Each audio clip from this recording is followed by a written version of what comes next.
Hey everyone, thanks for checking out this third episode of the Trenches podcast. It's with a good friend of mine, Michael Tucker. I'm sure you guys are going to find him very entertaining just hearing about all the different things he's done and only being 25 years old. So he does different things in the real estate space as well as the online marketing and event space. So buckle up. I know you're going to enjoy the episode. But first, real quick, if you don't remember, you can watch this podcast or video online, whether it is on our Facebook page just by searching the Trenches Podcast.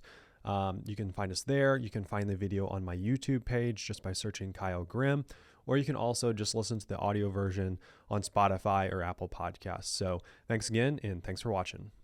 Yeah, so I'm a real estate investor. We flip houses here in South Central Kentucky. And as well, on the side, we also have a virtual event agency. So we help entrepreneurs, coaches, consultants run virtual events. So, starting out, that wasn't something that we picked up right away. Real estate kind of was like my foundational piece out of college that I jumped into. And I still do it. I love it. But over the past couple of years, we've noticed the digital marketing space and how online events and just the online, I guess you would say, space has blown up. So I've always kind of been in the digital realm. I've always kind of enjoyed that as well. So we've started an agency on that side, and it's been really fun to kind of learn how that goes. But yeah, so my name is Michael, real estate investor, and then you would just say, I guess, agency owner if you wanted to put a label on me. Okay. Well, that was way too brief. I want to actually dive in a little bit more. Can you back up? Because I don't know that I actually know this about you. Okay, so did you go to college? I assume after high school, did you go straight into like a 4-year college, or what'd you do right after high school? Yeah, so I'll just give you a quick rundown because everybody has a story, right? Everybody has something they need to share, and maybe my story can help inspire somebody on the trenches here, and maybe help lift you up today. So, I went to a small private school, throughout my elementary, high school years. I didn't grow up at a school where there was thousands of people. My graduating class was three people. Three No people. That's way. it. So so I've grown up in small town USA here in Kentucky, kind of sheltered away from the world. I live in a town where, it's only about 3,000, 5,000 population. And growing up, I always was like, God, I knew you have something great for me. I just don't know what that is. I got to find it. And I was inspired by a family member of mine who went to the military. And so I thought growing up, I'm going to go to the military. I'm going to go do some kind of special forces. That's what I want to do. And I've always been driven. I've always been, and maybe some of you guys are like this. Maybe you've always had goals. You've always maybe been motivated to go out there and chase your dreams. That was me. And so I was like, you know what? I'm going to go do like some kind of special forces in the military. I'm going to go for it. And, actually, I went through high school and realized that God had other plans for me. That wasn't really the best fit. And so I went on the search for which college do I want to go to. And actually, it's really funny how things work. I was a big runner. I don't know, Kyle, if you ever like I, ran, like, I or if was a you're a track runner. and I see cross you country cycle a runner. lot. Right. Okay, cool. So I see you cycling a lot now and stuff, but like that was me through high school, did multiple like marathons in high school, stuff like that.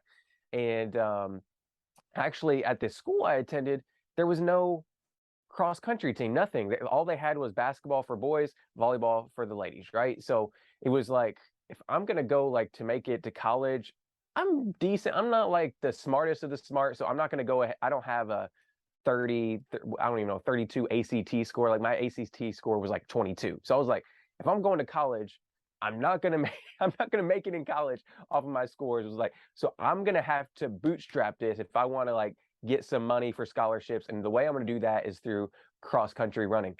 And I never ran cross country before, only on, blacktop. I only ran, myself. And I did, like I said, half marathons, maybe a marathon here, a century ride there. And but I never had a coach. And so I went on this search for a college to attend, and I reached out to multiple colleges. Just said, hey, my name's Michael. I would love to come run for your cross country team. I've never ran cross country before, but here's my times on a 5K. Here's kind of what I've done. And you wouldn't believe I sent multiple messages. And I wouldn't you believe people were like, no, we don't need you, right? Who's this random Michael guy living in the middle of nowhere? And But that's a good learning lesson for some of you guys, is that you're in life, you're going to have some times when you get rejected. No, no, no. But once you find that one yes, that's all you need. And there's actually a small university here, and they told me, you know what, we'll take a look at you. And so I'll never forget, it was October, it was maybe a couple weeks away from Halloween, but it was an October evening. They invited me up to come, train and just kind of meet the coach. And actually, they didn't even invite me to practice or anything. They just said, hey, just come up. We don't know who you are. We'll just meet you, walk you around campus, show you what the college is like, and that's it. And at the end of that tour, the cross country coach told me, Michael, I don't think we have any space on the team for you. He's like, but if you want to show up just to practice, we have practice this evening. Feel free to show up, just get a little workout in, but we don't have anything. That lit a fire under my tail. And I went back. I was like, you know what? He's giving me the opportunity to show myself through practice. And he already told me he didn't think I was going to be worthy enough. So I went to that practice, crushed it. You ever hear Eric Thomas talk about like 120? That's what I did that day. I literally was like beating most of the team during practice. We did a trial. I can't remember the exact loop they did, how many miles we did, but we did like an hour practice, and I was whooping them just because I went 120. I went over 100%. I went all out. And by the end of that practice, this coach was saying, wow, like we have to have you on the team. So they were giving me a scholarship and everything. Fast forward, God led me to, I'm big in faith. So I'm sharing that just from my perspective. Ended up moving on and doing mission work for a while. And I found myself, this is a long answer to your question. Is that No, cool? I love Like, it. This am I is taking what too I long? want. This is what I want. Okay. All right, cool. And so fast forward, even though I worked myself into that position, there's some things, the guys, that you're going to qualify for. There's some things that you're going to earn in life, but there's going to be times when you maybe don't need to take advantage of them. And I don't know, maybe you guys relate, maybe Kyle, you relate. There's maybe some things you've worked for your whole life thinking that it was going to be worth it. And then once you achieve it, you're like, this isn't what I thought. So it got to a point where I was like, you know what? I'm just going to focus on my relationship with God. I'm going to kind of just do some missions, because in the background, my wife, or she wasn't my wife, but my girlfriend at the time, we started a nonprofit. So we were just kind of like building that out. But still, as you know, when you're building a nonprofit and you're in ministry, there's not a lot of money, right? I mean, I say that in a way that there's not really a great way for ministers a lot of times and people that are working in the mission field to earn an income. So I found myself still having a love for missions, but still needing a way to make money. So I went on this hunt for making money, right? And I stumbled into real estate eventually, but this is how it went. I was in college, just a small university that was closer to home. And I tried everything, Kyle. And you've probably been in the same place, right? I had shiny object syndrome. I don't know if you guys know what that is. But literally, I tried stock trading, I tried eBay drop shipping, Amazon fulfillment stuff, starting a social media marketing company. And I even my wife and I started a kettle corn wholesaling company. No way. So, yeah, legit, where we were making and bagging kettle corn to wholesale to gas stations, restaurants, convenience stores. And that failed. So everything I tried, it was like I was failing.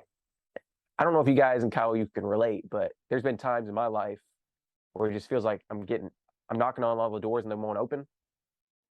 And that's what this was. I tried everything, but what I noticed over time was I was only trying these things for 2-3 months at a time and then giving up. And that's going to come out in my story in just a minute. So just remember that. But I tried everything, it just wasn't working. And then eventually I found myself in a network marketing company with a friend of mine. And I love network marketing. Nothing, like everything I'm about to say is not against network marketing. I love it. The trainings that a lot of these network marketing companies have, a lot of the core values they have is really great. Team building events are great. But at this time, I started to find a little success in network marketing. I started building a team. But my upline, my mentor, one day we just started drifting apart. He got busy in life, and we just disconnected. And as you know, in network marketing and anything, having leadership is very important. And the leadership on our team, which was my upline, David, he kind of drifted away just for life's reasons. And there's nothing wrong. Maybe it was myself as well. Maybe I started drifting away, but I was so ready for something new. And I thought that was going to be it, but it wasn't. And then David called me up one day. David was my upline, by the way, in this network marketing. David called me and said, "Hey, Michael, hey, I haven't talked to you in a while. We haven't connected. I just want to touch base and let you know that I'm starting to coach a small group of people in real estate and how you can acquire real estate with little to no money out of your pocket. You want to join?" And I was like, I tried everything anyway. Might as well jump in and try this, right? I tried literally everything you can imagine on the internet. Everything I named was only a small portion of what I tried. I said, "You know what, David? I have no money, but you're telling me I can get in real estate with little to no money?" How He old was were like, you "Yeah, back man. then? What is it?" How old were you about that time, do you think? Yeah, so I was about 21, And maybe. and I guess I didn't even how old are you today? Yeah, so I'm 25. That's unreal. The amount of stuff you've tried at the age 25 is incredible. Yeah, and so, about 2021, I can't remember, it was somewhere in that. I graduated high school early, so college, I was kind of younger kid. Um, but yeah, so he said, "Michael, you want to try this real estate thing? You're a bright kid. I think I could help you." And guys, I just said, "I'm going all in. I'm going to try it." I said, "I tried everything else. Might as well try something new. Might as well try this. Nothing else worked for me." Fast forward, I just went all in. I went all in, and that's what a lot of you guys need to do is just you got to go all in on something. But here's the lessons I've learned. I went all in, getting coached by David. We had weekly, like a lot of you guys are using Zoom back, 4 or 5 years ago, 6 years ago, whenever that was. I think it was about 5 to 6 years ago. We did, I don't know, Kyle, if you remember, but there was this thing called freeconferencecall.com where everybody would dial into like a conference call. And the way we learned was through weekly conference calls, just by like I'd be on the treadmill, put it on speaker, and he'd be teaching. And that was before like all these video courses blew up. And so we went to work, but the one thing I let myself do is I let my emotions trump the principles. So in real Mm. estate and business, there's going to be times when you guys get excited. There's going to be times when you're pumped up, you're on cloud nine, but you can't let your emotions trump the principles. And that's what happened to me, Kyle, is I let my emotions trump the principles. I was so excited. I was so pumped. I just went out there and started getting houses under contract that weren't even good deals. I started going out there and getting houses under contract because they looked like they were fixer uppers. Oh, this house needs fixed. That makes it a fixer upper. No, just because a house is, maybe nasty, old, worn down, does not make it a fixer upper that's Yeah. worth flipping. But for me, that's what I looked at. I was like, you know what? This would be a good deal, right? I can fix it up. So fast forward, after getting some coaching with him, I actually didn't use this coaching. I didn't listen to his principles. And I found myself trying to flip properties that didn't make sense. And fast forward, Kyle, I actually lost about $20,000. Mm. So losing $20,000 is a big loss. But when you add in college debt, that's a big, big loss. When you add in that the way I acquired these properties was through credit cards, Oh no. that's a big, big problem, right? I should say a big, big, big problem. So literally, Kyle, I found myself in this position to where I thought this was going to be the thing and it wasn't. I was heartbroken. Actually, I was depressed for a little season for about a year. I just gotten married in 2017 when all this was going on. And my wife and I, we actually spent most of our savings on a trip to Bali for our honeymoon. And so we didn't have any money. I was actually working as a restaurant server to pay off the $900 interest payment on the first house we flipped. So Was I that found the myself, was that that job there? Was that one of the first like real jobs, I'm using quotes, that you had? I mean, it sounds like you were like quite the entrepreneur from day one. Was that like the first, like, okay, I got to go clock in? Was that one of the first? yeah, I left out some details, but my family owned a restaurant. And so, like, all through high school, I just used that to kind of fund my entrepreneurial spirit. So, like, I worked there as a busboy as a waiter, like from age 13, like that's when they would let us start working there, age 13, all the way up to, college, and even through college, obviously, because I was working as a restaurant server still. I used that money to go out and try a bunch of different things. And, obviously a lot of you guys you're maybe working a 9 to 5, you're working a W-2 job. Your W-2 job can fund your entrepreneurial spirit. Your W-2 job can fund whatever business ventures you want to go do. So look at it. I look at my 9 to 5 at the time as a silent partner. Yeah. So, but yeah, so man, I literally went out there in this house. I was working as a restaurant server to pay off, and until we could sell this house. And to give you a little context, I bought this house and I thought, you know what, it's only going to take like $5,000 to fix it up. We're going to turn around within a month, sell it. Famous last and words. I'm going to do all the work. Right. Sorry, did you say something? So yeah, I said famous last words right there. It's only going to take $5,000 to fix it up. Famous last words. Yeah. So literally, I said I was going to do all the work myself. And if you're in real estate, and even if you're in business, don't think you can do everything yourself. Because building a business, and especially real estate, it's a real estate team game. You need to have a team. And Kyle would probably be the first to tell you that. But I tried doing it myself. I said, you know what, I want to renovate these properties. I want to fix them up myself. And it just didn't work. It didn't work. So I actually, that house, Kyle, took about a year to sell. Well, it was only supposed to take about a month to renovate and a month or two to sell. It took about 12 months, 13 months to renovate and sell that thing. I actually spent like $15,000 to $20,000 instead of $5,000. And I maxed out on my credit cards doing so. And so I went and literally, from a moment of walking into this property excited with a 720 credit score on cloud nine, to literally a year later, 6 months later, 12 months later, depressed because my credit score, I was missing credit card payments. I went down to like a 550 in my credit score. I was negative in my bank account, a couple times. But I will never forget, Kyle, and I want to share this with your listeners because I think this could help them. I'll never forget, one day I was kind of depressed, with my wife, because she knew we didn't have money. I was depressed in my relationship with God, obviously finances. I was depressed. So I just wasn't in a good headspace. And so one day my mom owns this little clothing store, a little boutique.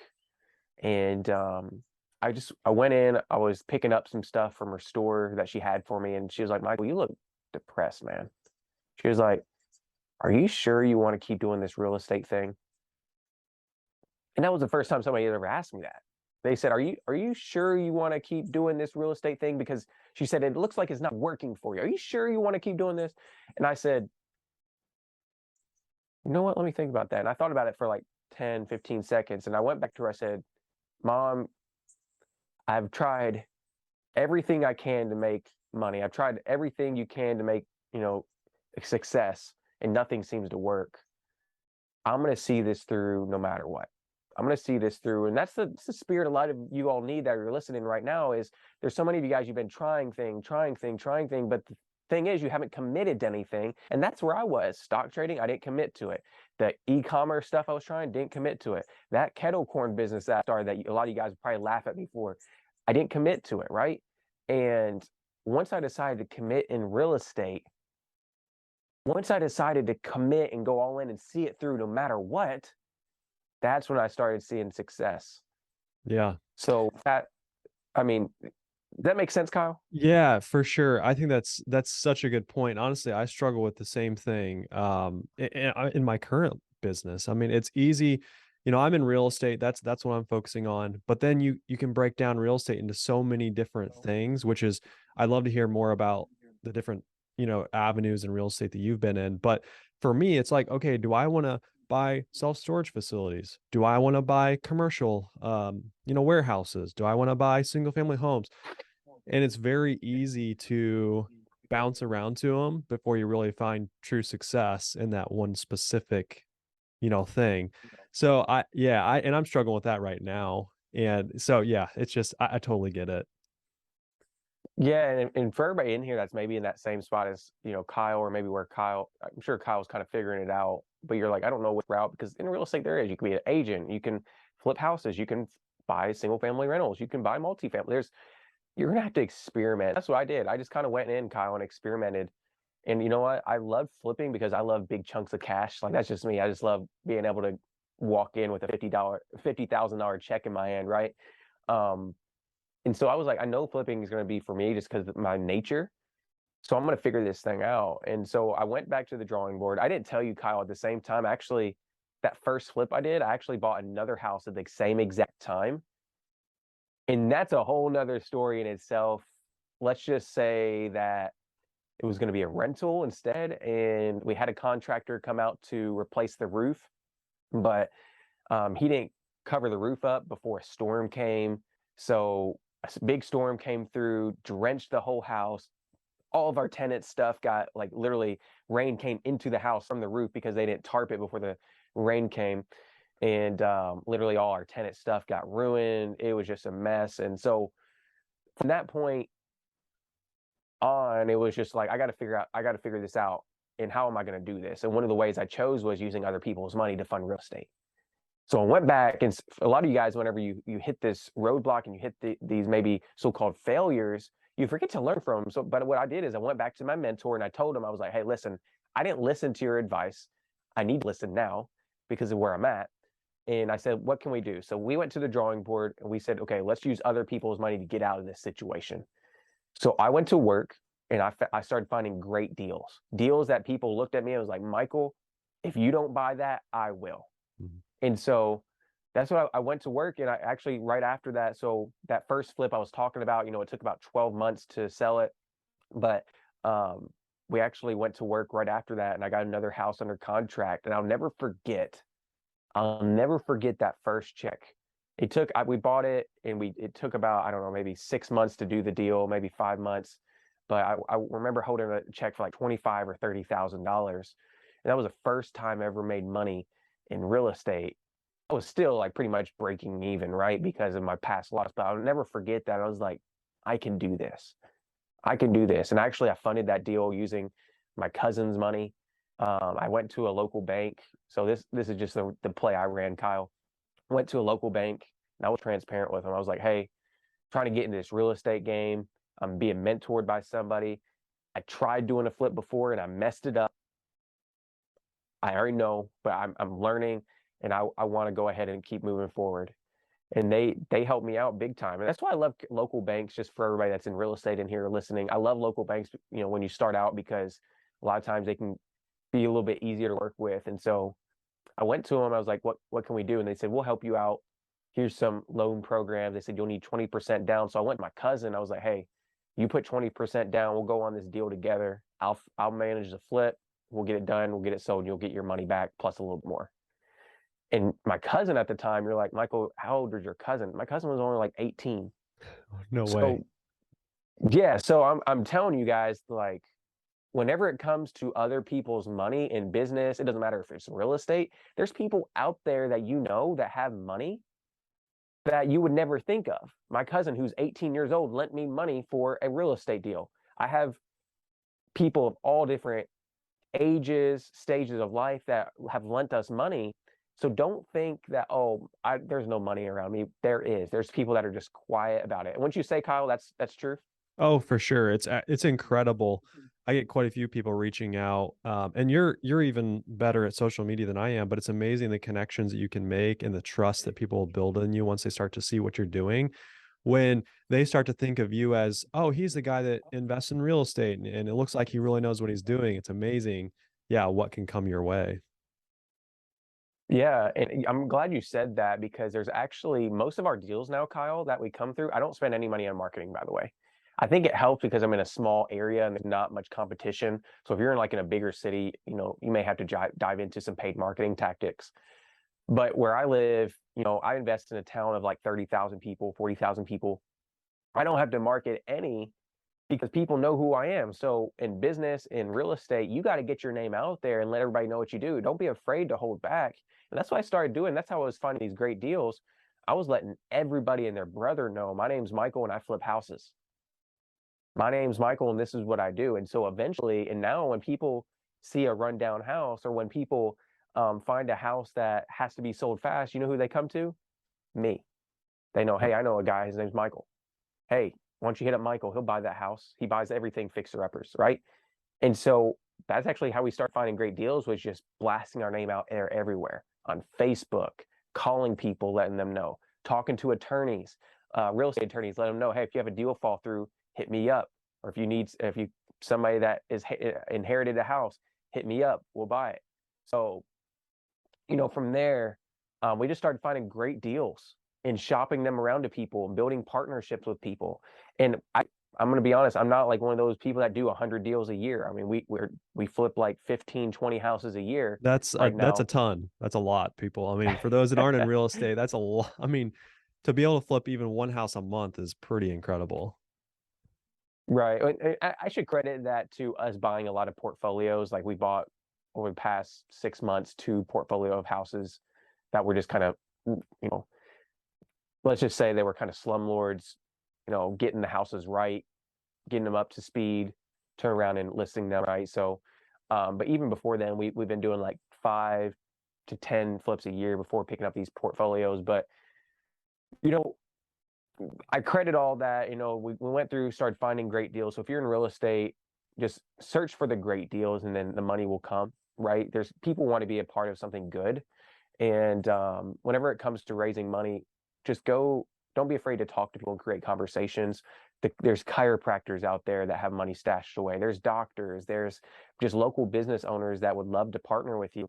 So you just need to build up your confidence, get the knowledge, and then start creating conversations with people. Yeah. But so Kyle, from there, started flipping. I got that first check of like 25. I can't remember if it was 25 or $30,000, and I was like, okay, I can do this. It built up my confidence.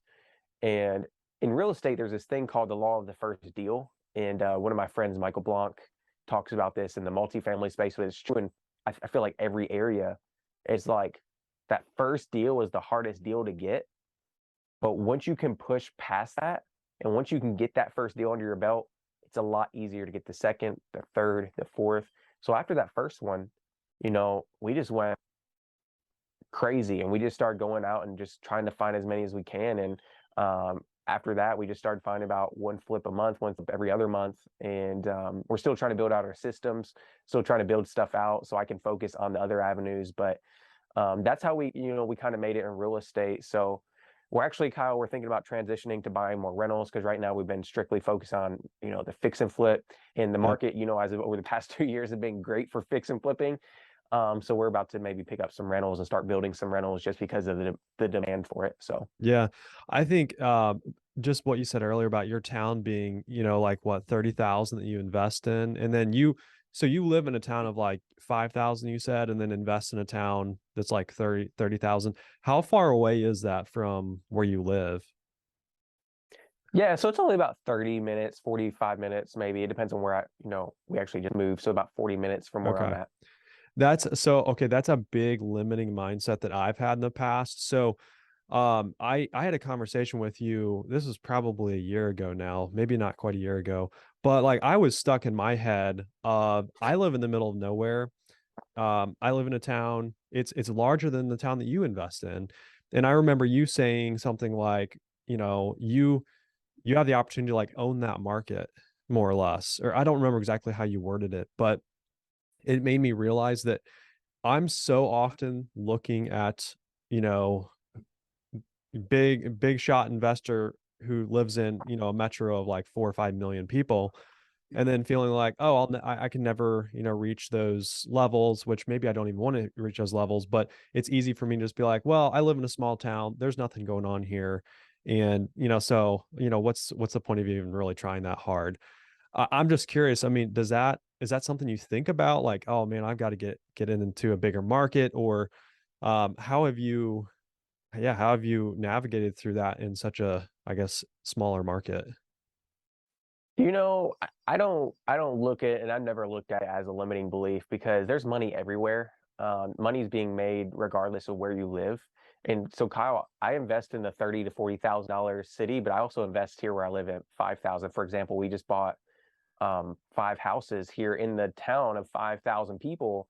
We've already sold 2 of the, I should say there's 6 houses. We already sold um, 1 of them, 3 of them are under contract, and the rest are getting, fixed up. So like, don't let that small town mentality stop you, because like I mentioned, like Kyle was saying, you can own your town. You can become the authority where you live in real estate. And so that's just how I went about it. I never had a doubt in my mind that, hey, just because I live here in a small town, it's not going to work. I use that to my advantage, because if you know, Kyle, and you probably heard and seen this, a lot of the bigger investors, where are they moving to? Outside the city limits, outside the big metro areas, because the competition is so fierce in those big cities. A lot of bigger investors are actually going out to the suburbs, going out to the outskirts. So like, if you're here right now and you live in a smaller area, I say let's eat, right? I say Yeah. let's get to work, um because it can definitely benefit you. Yeah, that's so good for me to hear myself. I mean, I'm going through that right now, where it's just so easy to compare myself to, oh, this guy's, killing it over here and he's in this massive market. And so that's, an excuse for me not to be killing it. But yeah, there is so much opportunity everywhere around us. Okay, I want to back up a little bit. Just you touched on your family owned a restaurant, and then I think you said your mom owned some sort of, was it like a boutique shop or something like that? Right. Can you talk about, do you feel like seeing your parents do their business, it sounds like they were somewhat of entrepreneurs themselves. Is that what gave you that entrepreneurial spirit? Or I mean, it just seems like you at a very young age just, went for it, when so many people were like, oh, I need to go for that steady job. Where do you think that came from? Yeah, 100%, man. My family's always been entrepreneurial. I get it from my dad, I would say, because he's owned multiple businesses throughout my lifetime. He actually owns multiple himself now. So I think that would stem from just my family, and just them having a restaurant, them being in different arenas. The thing about the family, though, and I say this in a respectful way, in a way, I've never seen them scale, right? And so looking in life right now, I'm like, cool, I get my entrepreneurial spirit from these people, but how can I take what I've learned from them and scale it, right? So my dad's always owned small businesses in a small town. He's growing. He actually just got into a business and started a business about 3 years ago that he's actually doing really well in. But like, I've been attending all these conferences, I've been attending all these self-help, events, and I know just by seeing and networking with people that there's an unlimited amount of money out there that we can go get. So although I've gotten, the entrepreneurial spirit from my family, I'm continuing growing and I'm continuing to put myself out there, because I know that even though you're from a small town, even though you're from an area where maybe the average median income is 20 to $30,000, like it is here where I live, you can go up there and build a 7, 8 figure business through real estate and through whatever other venture you decide. It's just going to have take you building a new mindset and a new perspective on business. So, growing up, Kyle, my cousin and I, we actually, it was funny. We did a lot of different things to make money. I mean, um, actually, my family owns a nonprofit where they bring in kind of like, I guess you would say, kids that don't really have a home, kids that are maybe mentally challenged, physically challenged. And so growing up, that helped my perspective on life a lot, because I got to grow up with people that didn't have any limbs. I got to grow up with people that maybe were not raised in the right home situation and just were abused and needed a place to call home. And so I got to experience a diversity of life, I guess you would say. And so through that, just that mixed with the entrepreneurial spirit from my family, it just was like a concoction of like, I guess you would say, a vision and a goal to go out there and do more in life. And so that's kind of was instilled in me at a young age. So Yep. that's probably more than you ask. But yeah, I would say No, it comes from the family. yeah, I love that. And okay, so I know that a lot of my listeners probably aren't faith-based, or maybe don't, believe the same things we believe. I would say Michael and I have a lot of the same beliefs. And I'm just curious, would you talk a little bit about, I struggle with this myself too, is what's the balance? And I got to be careful how I word this.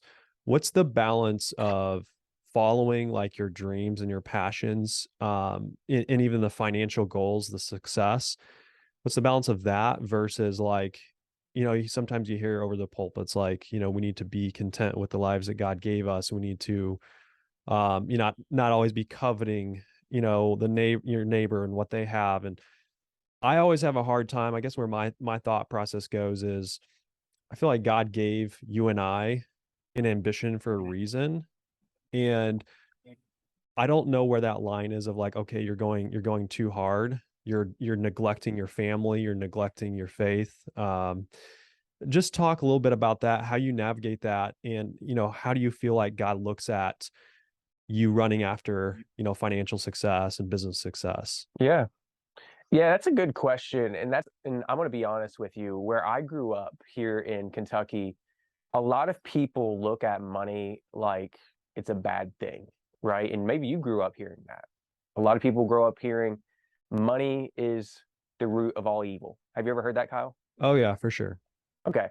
Yeah, especially where I live down here, it's like I said, people don't view money as a tool. They look at it as an evil, uh, something that's evil. And a lot of people say money is evil. And so that's what a lot of people I grew up around. But if you read a little bit further into the Bible and just it's the love of money, which is the root of all evil, right? The love of money. So, whenever you're talking about balancing, your faith, balancing work, I really feel like you need to ask yourself, what's the main driver behind me going to achieve these things? What's the main driver? Is it my love for money? Is it because I'm envious of other people? Is it because I am not content where I'm at, right? And I think we should always, like you said, strive for greatness, strive for excellence in what we do. And God's giving us all the ability, the talent to go out there and cultivate wealth. But it's going to come down to an individual question of what's your heart look like. And so, whenever it comes to balancing wealth, balancing your faith, you need to ask yourself, where's my relationship with God? Where's my relationship with whoever you serve? I choose to serve Jesus Christ, but you need to ask yourself, where's your heart in that? Where's your heart in the process? Because a lot of people look at business and faith as separate things. I look at it as the same thing. I don't have a business life and a faith life. I have a life where they come together and merge together. So that's the one thing I feel like, Kyle, a lot of people get wrong is they look at them as separate things when it's not. So I just ask myself every day, where's my heart, and is what I'm doing out of greed? Is it out of me being selfish? But how can I use what God's given me in this present moment and in the future to glorify Him and help others? So if I do attain massive wealth, how can I use that to build up His vision, His mission, and help other people? Because that's what we're called to do. We're called to love God and love other people. We're called to serve other people. So how can we use what we have and what we build in that? And so everybody's going to probably have a different calling on their life. Everybody's going to have a different, I guess you would say, mission. But for me personally, that's how I look at it. Does that make sense? Am I confusing you? Would you agree No, with me of that? yeah, 100%. And actually, I've never really thought about how, I've clearly separated my faith and my business. And it's interesting because I don't do a good job of actually sharing publicly, about my faith, and that's something I should probably be working on. But I love how you worded that in a way that you combine the two. Like it's one and the same, and I love that. I think that's gives me a good perspective to be thinking about, in the future. And so I guess moving forward, you know, you're doing the real estate stuff and that seems to be working well. And now I see you doing a lot more on the online space. Will you just talk about like what are these virtual events? Why did you move? Why are you working on that? And then I would also like you to kind of paint a picture of like, your vision 10 years from now. What do you hope to be doing? What does your life look like 10 years from now? If you could kind of just like talk through all that. Yeah, man, I'll definitely jump in and share that right when I got into this real estate space with David, you guys remember my real estate mentor. He's not, and he would be the first to tell you, he's not like the most technologically like savvy person. And so at the time though, I've always kind of been good with digital stuff. So I went to him. I was like, "Hey, David, how about since you're coaching me in real estate, how about you coach me in real estate, but I'll help you with your digital marketing for your coaching business in return." So at the time, you guys remember, whenever I was, hit up by David to get into real estate, I didn't have the most money, right? My wife and I just spent all our money on a honeymoon. And so literally I probably had $100, $200 in my bank account. And so I was like, I got to make this work. So I bartered with him. And so some of you guys, whenever an opportunity comes about, you're just saying no. I didn't say no. I found a way to make it work. And I did that through bartering with him. And so he said, yeah, let's do it. So he coached me. I did have to pay a little bit. I paid him a couple months, and that's when I bartered with him once I kind of ran out of money. And so I ran his digital marketing for his coaching business, and we had to find him more clients. We're like, David, you want to get all these coaching clients? How can we do that? And one of the ways we ended up doing it was through events. And Kyle, we actually, most of you guys probably been on a webinar before, you know what a webinar is. And so we actually tried running a webinar and it flopped, right? And so we were like, hey, that didn't work. I think we made a tiny bit of money, but not a lot. That was a lot of effort.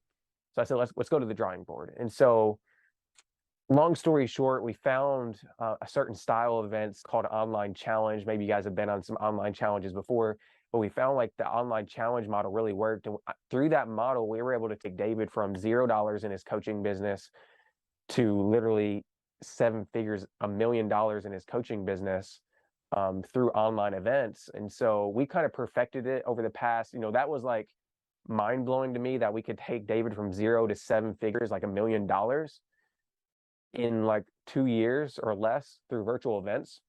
And so after that, and I don't want to say like I'm bragging, but literally my calendar got booked up because people heard what we were doing. So referral after referral.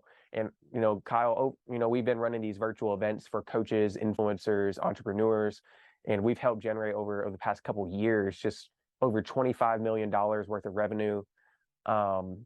We've literally helped people go from 0 clients to 100 plus clients, 200 plus clients in a year. And it's just amazing. That's like really been where we've been focusing our time, because we've realized that, everybody's going virtual, right? If you want to get your message out there, the best way to do it right now is virtual. If you have a mission on your heart, if you feel called to something, then, use online and use online events. And that's what we've been doing. So that's kind of what my day consists of. We have a team that I work with, we built, and then, we do the real estate. It's kind of like real estate was full-time while the digital was part-time, but now it's more like the virtual is full-time and the real estate's part-time. Yep. But, the cool thing about all this is if you build out a team, you can maybe get out, of these businesses. And that's what I've been working on, is how can I work less and make more? So that's what I'm working on in my businesses right now. And I would challenge you to do the same. Yeah, I actually had a question about that. I was just wondering, I feel like you've done a pretty good job of building a team. What are just a couple like tips that you have for building a team, and what does that look like in your business? How does a team help you? Yeah, it depends. Like, obviously, real estate's different than a virtual event business, but one, you want to hire out your weaknesses, right? You want to hire out your weaknesses and what's taking the most time. So, for example, whenever I was starting this virtual event agency, the biggest time killer for me was building websites and building out funnels, sales funnels. And so I had to look at myself and say, hey, what task do I want to delegate? And the one I started with was one that was taking the most amount of time. And so, I ended up building out a team of, well, actually, it was just one starting out, but a funnel builder and a website builder on my team. And she's literally helped save me 20 hours to 30 hours per week just by hiring her. And so hire out your weaknesses, but also hire out the most time consuming task. Because a lot of times those time consuming tasks are stopping us from going out there and generating or focusing on the revenue generating activities. So you need to ask yourself in your business, what are the revenue generating activities that I need to focus on, and how can I maybe delegate the rest so I can focus on those? So in real estate, little tasks that you may need to outsource would be probably like going and picking up materials at Lowe's. because we all know when you go to Lowe's or Home Depot, you're going to be there for like 2 hours, right? Right. And if you do that like 3, 4, 5 times a week, that's 8, 10 hours a week just going to pick up materials. It could be bookkeeping or accounting, right? It could be, those are little tasks that take up little, I guess you would say little bits and pieces of your time here and there, but over time they add up. So how can you outsource? Now, if you love bookkeeping, go for it, keep it, right? But that's kind of the route we've gone, is just asking ourselves those questions and hiring from there. So for example, I now have in my real estate business, if you want to know what that looks like, we subcontract most of our work out, but I hired a guy, his name's Kevin, amazing. I pay him really good, but he's like, he goes picks up all my materials. He helps manage the projects, make sure they're going good. He even does some work himself, some painting. So, but we have some other laborers that we've hired over time as well. You know, we have the bookkeeper now. We have many different people we've put into place. Well, so I can go out there and just find the best deals possible. And eventually I'll probably teach somebody how to do that, so I don't have to do it. But that's where I would start if I were you. And I think that would help your business grow pretty exponentially, just by hiring 1 or 2 key people to take some of those draining tasks from you. Yeah, yeah, that's a really good advice. And that's something that I hadn't thought about in the past a lot, was like doing an analysis on my time and my business and figuring out where's my time best spent. And, for both of us, it's probably that lead generation, whether it's out looking for real estate deals or looking for the next event to host online, or whatever it is. But as we start to wrap this up, again, just I don't know if you'd share it or not, like 10 years from now, I'm just curious, like where do you think you'll be? Where would you like to be? What would you like to be doing in like 10 years from now? Maybe 20 years from now. Dude, that's a great question. I try to live each day one at a time. I like to have a vision, right? I like to have goals and mission, but I try to focus on today. But where I really would like to be, man, is I really felt like God's called me to use my voice to go help as many people as possible. So I want to be, and people may look at me and be like, Michael, you're weird, you're strange, but I want to be on the biggest stages. I already know I'm called to stages, so I want to be on stages speaking to the masses. I don't know in what way that's going to be, but doing what I'm doing right now, being on podcasts, sharing my story, I want to be doing more of this, and ultimately, I want to be doing exactly what I'm doing right now, just in a bigger scale. So, I don't know how real estate's going to play out long term. It may be something I just kind of hire a team and keep it as like just a little passive income coming in. But either way, I want to use my voice and speak on stages to the world and help a lot of people. So the goal is hopefully I shouldn't say hopefully, I'm going to, in the next 10 years, at least have impacted a million people through my message. So that's the goal, man. Yeah, I love that. And I see the pictures of you up there on stage. I'm like, man, it gives me butterflies. I don't know how you do it. I mean, I think I could enjoy it after doing it enough, but Yeah, whew, you could do it. yeah, oh You could do man, it. good times. So this is a question that I love asking people selfishly, just to know, how to maybe think about things in my life. If you could go back, and you're only 25, but you've done a ton of stuff since you started your career. If you could go back and give yourself some advice in your business or life or whatever it is, what's some of the first things you think of, like how maybe you'd change things, or maybe just advice you'd give yourself at a younger age? Great question, man. I think I would tell my younger self to hire out quickly, more quickly, like build a team more quickly. And a lot of times we get in our own way and we think, I know we can do it ourselves. No, I'm the only one that can do this. Quit being selfish. Let somebody else in your business and do it, right? So I think I would tell my younger self, like, hey, quit being selfish. Let's hire out a team. Let's position people. A lot of people look at building out a team as an expense, but it's actually an investment for your business if done right. So that would be one thing I would focus on, is I would tell them, hey, let's build out a team first. And like let's try to do that efficiently and quickly. But also just what I mentioned earlier is like, hey, let's commit to going all in, right? I'm sure if I would have committed when I was trying stock trading, in my beginning years in college, I'm sure if I would have committed a year or 2 years, I'd be a professional stock trader by now, right? I'm sure that if I would have stuck with the e-commerce drop shipping I was doing and actually learned it and just pushed past the failures, I'm sure I would have been, a professional, had a thriving business in that space, but it was just because I didn't commit. So I would tell my younger self, like, hey, you're going to be tempted to jump in a lot of multiple things, but just pick one and go all in on it and commit to it until you see it thrive, until you see it succeed. So now ultimately, if I wouldn't have gone through all those things, I wouldn't be where I'm at today, but I still would tell myself to commit and stop chasing two rabbits. So as you know, somebody who chases two rabbits doesn't catch any, right? So um, that would be the biggest advice I would give to my younger self. I love that. That's huge. Well, hey, I've enjoyed following you over the last couple years, and just would you throw out, where people could follow you if they want to look you up? Yeah, yeah. So I'm most active on Instagram. I'm trying to post on there more. We actually have official Michael Tucker. You can go on there, and we just post motivational content daily. I may post some videos daily on there.